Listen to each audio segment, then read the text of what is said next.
So hello and welcome to Let's Talk SEO. So it's been a while since I put out a video, and the reason being is that I've been working on some stuff, which I will announce maybe like the beginning of next year. But in this video, I'm going to go ahead and answer again. This is a weekly Q&A. I get loads of questions from people who watch my videos, and I'm going to try and answer as many questions as I can and explain them as in depth as possible so that you can benefit from it. If you like the video, make sure to like and subscribe. If you're looking for someone to do SEO for you, I'm your guy. Hit me up, leave me a message uh, on my website, or you can send me, call me. My phone number is on my site, cloud. It's SEOtobuy.com. But the best way to get in touch with me is to click on the link in the description and fill out the Google Forms, and I'll email you and we can get in touch. So the first question comes in from Daryl Demedius. So Daryl asks, should we still be doing schema and how much schema should we have on a page? Even though Google has downplayed the effectiveness of schema, the fact is that schema is still very important. Not only not only the ranking. So schema might not be a ranking factor, but schema is definitely a visibility factor. So whether you want to show up in the knowledge panel, whether you want to show up on, you could have those review stars show up, or whether you want any other special feature in the SERP, you have to have schema. Now, there is a limitation to how much schema you can have on the page. Uh, Not technically, but realistically.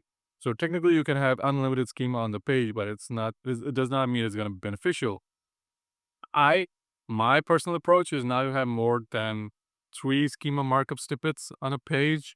And I try to even keep it in some instances down to just one. So if it's a blog post, I just have one schema markup, which is blog post schema. If it's an article, I just have one schema markup, which is an article. If it's the home page of a website, I might have like company schema, and I might have like an FAQ schema, and maybe another schema depending on the type of business I'm working with. The same goes for the same goes for product pages, category pages on e-commerce stores. So you want to use schema, but you want to use a schema that will be most effective for what you're trying to achieve.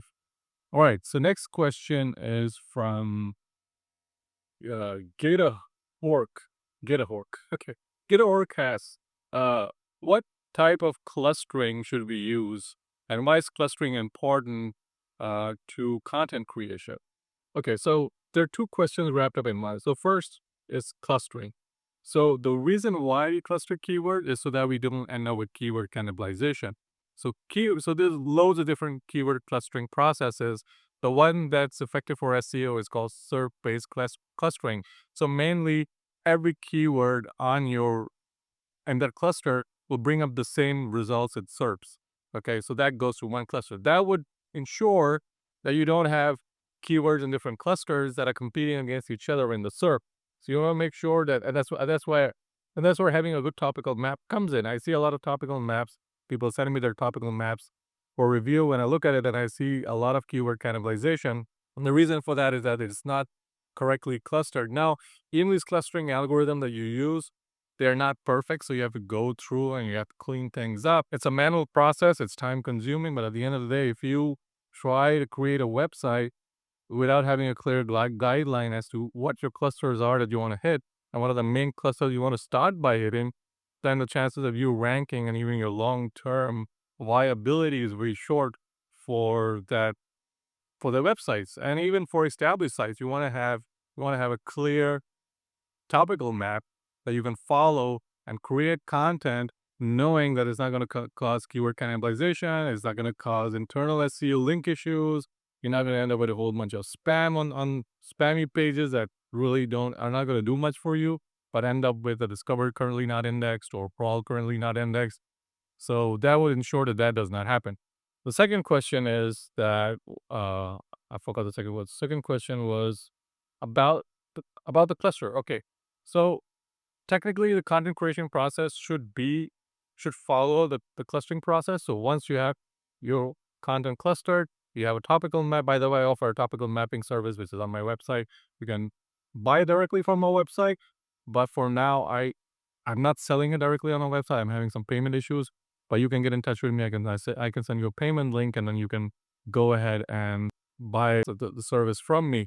And so within the topical map, I identify topic that you should cover on the pages and the clusters associated with those topics and the number of words that I estimate that content should have. So that all you need to do is like give this to your writer, and that they can run it from there, or you can generate it with AI. With AI, I would be careful, mainly because AI isn't perfect. And so unless you're doing like a manual review of your content, I wouldn't trust AI with writing wholesale content. Okay. Next question is from Farouk, USA. All right. So Farouk USA asks, how long does it take to rank a medium difficulty website? Okay. This is a loaded question because there's no way for us to know for sure if it's medium difficulty. So if you're just relying on Ahrefs or SEMrush for the difficulty rating, that's not the correct approach, because their internal algorithm that weighs in the difficulty or rates difficulty is unknown. So we don't know like what it's based on. I have ranked a lot of supposedly high difficulty keywords in less than a month in the old days because it turned out to be a very easy keyword with almost no search volume. So Ahrefs reported that it's 100,000 search volume, when in actuality it wasn't even like a one search volume. So these types of things happen. So this is an edge case, but mostly, generally speaking, you can't trust these tools to give you a difficulty rating. Okay. The way I look at it is, do a Google search for the term that you want to rank, the main primary term that you want to rank. See who's ranking in the top 10.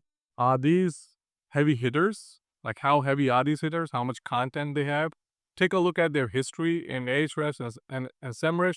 Take a look at it and see how long it took for them to get there. If it took them like 5 years, 6 years, 7 years to get to the top 3, top 4, then you can, it's suffice to say that this is not an easy niche.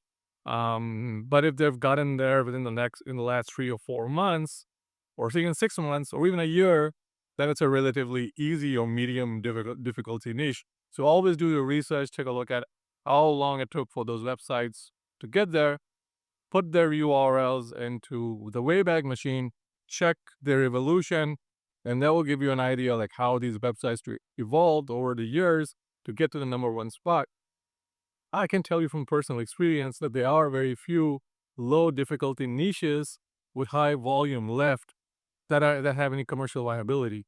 But again, I could be wrong. Do your research. So if you guys like the video, like, subscribe as always, leave a comment below, and I will see you guys in the next video. Happy ranking.